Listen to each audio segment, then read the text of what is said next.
Right, so cooking is done without seasoning. Now we're gonna put the rosemary, garlic, and chili olive oil and normal olive oil. Let's see.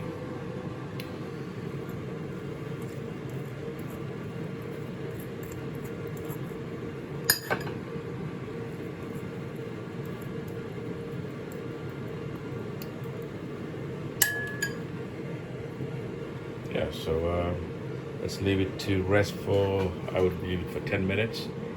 I just cover it with tin foil and come back later.